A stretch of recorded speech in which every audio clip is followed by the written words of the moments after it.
Hai teman-teman, pada video kali ini kita akan membahas tentang asimilasi. Mulai dari pengertian asimilasi, proses terjadinya asimilasi, faktor penghambat asimilasi, contoh asimilasi, dan hubungan asimilasi dengan dinamika kebudayaan. Nah, pada bagian pertama kita akan membahas tentang pengertian asimilasi. Dalam Kamus Besar Bahasa Indonesia, asimilasi adalah penyesuaian atau peleburan sifat asli yang dimiliki dengan sifat lingkungan sekitar. Sedangkan dalam buku modul pengembangan keprofesian, asimilasi adalah proses sosial yang timbul bila ada golongan-golongan manusia dengan latar budaya yang berbeda-beda yang saling bisa bertemu dalam waktu yang cukup lama sehingga bisa menggantikan unsur-unsur kebudayaan yang lama dengan unsur kebudayaan yang baru. Nah, ada juga loh beberapa pengertian asimilasi menurut para ahli.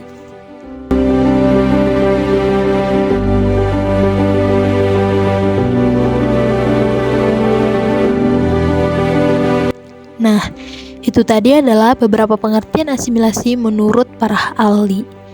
Nah, jadi dapat diartikan secara singkat, asimilasi merupakan suatu perubahan budaya yang terjadi karena adanya individu atau kelompok yang memiliki latar belakang berbeda yang hidup di lingkungan atau suatu daerah yang sama dan menciptakan kebudayaan baru. Nah, pada bagian kedua, kita masuk dalam proses terjadinya asimilasi. Seperti yang telah kita ketahui, adanya suatu hal baru tidak akan pernah terlepas dari yang namanya proses. Demikian juga dengan asimilasi. Adapun proses terjadinya asimilasi dapat disebabkan oleh beberapa hal antara lain.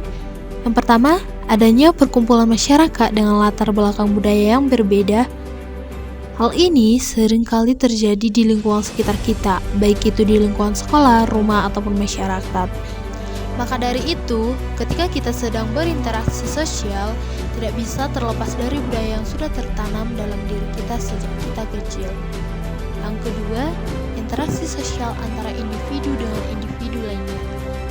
Dengan adanya interaksi sosial antara individu dengan individu lainnya, maka asimilasi pada suatu daerah sudah terjalin.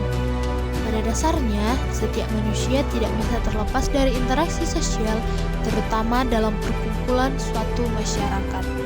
Yang ketiga, masyarakat yang membaur dengan kebudayaan baru. Hal seperti ini biasanya terjadi ketika kita pindah dari wilayah A ke wilayah B. Dalam proses pemindahan itu, kita perlu beradaptasi dan menyesuaikan diri dengan lingkungan baru supaya bisa berinteraksi dengan baik dengan orang-orang yang ada di lingkungan baru. Nah, setelah membahas pengertian dan prosesnya, mari masuk ke faktor penghambat asimilasi. Terdapat 4 hal yang menjadi faktor penghambat asimilasi. Yang pertama, takut menghadapi kebudayaan baru. Bagi sebagian individu atau kelompok, masih ada yang takut menghadapi budaya baru. Rasa takut kepada budaya baru sebaiknya segera dihilangkan. Kita bisa menghadapi budaya baru asalkan jangan lupa dengan kebudayaan lama. Nah, yang kedua, adanya golongan minoritas. Tak bisa dipungkiri bahwa setiap wilayah pasti ada namanya golongan minoritas.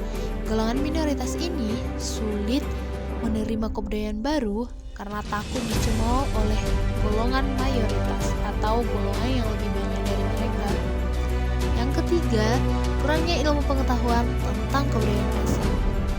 Mengetahui tentang kebudayaan asing juga perlu, karena ketika kita mengalami kekurangan pengetahuan tentang kebudayaan asing, hal seperti ini bisa menyebabkan individu atau kelompok sulit menerima kebudayaan asing. Dan yang keempat adalah perbedaan ciri fisik. Perbedaan ciri fisik manusia bisa menyebabkan orang lain takut untuk mempelajari budaya asing. Budaya asing yang sulit diterima oleh individu atau kelompok mengakibatkan asimilasi sulit untuk diwujudkan dalam suatu daerah. Nah, itu tadi adalah beberapa hal yang menjadi faktor penghambat asimilasi. Pada bagian berikutnya, kita masuk dalam contoh asimilasi. Yang pertama, musik dangdut. Musik dangdut berasal dari pengaruh musik India dan Melayu. Dari percampuran kebudayaan yang berbeda tersebut, maka terlahirlah musik dangdut. Yang kedua, penggunaan baju koko di Indonesia. Baju koko dulunya sangat diidentik dengan baju pria yang digunakan oleh warga Tiongkok. Namun dengan berjalannya waktu, baju koko tersebut dianggap sebagai baju pria bagi umat beragama Muslim. Contoh yang ketiga, pakaian pengantin Betawi. Pakaian pengantin Betawi sangat dipengaruhi oleh berbagai macam budaya seperti Arab, Cina, dan Melayu. Nah, penggabungan dari beberapa kebudayaan yang berbeda tersebut melahirkan asimilasi. Yang keempat, perayaan Valentine. Pasti kita tidak asing lagi dengan perayaan yang satu ini atau perayaan yang paling dominan disebut dengan Hari Kasih Sayang. Namun, tahukah kalian bahwa perayaan Valentine bukan berasal dari Indonesia, tetapi masyarakat Indonesia banyak melakukan perayaan ini karena dipengaruhi oleh kebudayaan negara lain. Nah, ini adalah yang paling ditunggu-tunggu.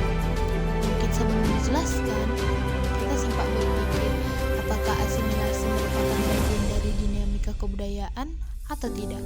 Nah, dalam buku Antropologi Budaya 2002, karya IGD AB Wiranata, asimilasi merupakan proses dinamika kebudayaan yang terjadi karena adanya perpaduan atau peleburan dari dua atau lebih kebudayaan sehingga memunculkan kebudayaan baru tanpa unsur paksaan.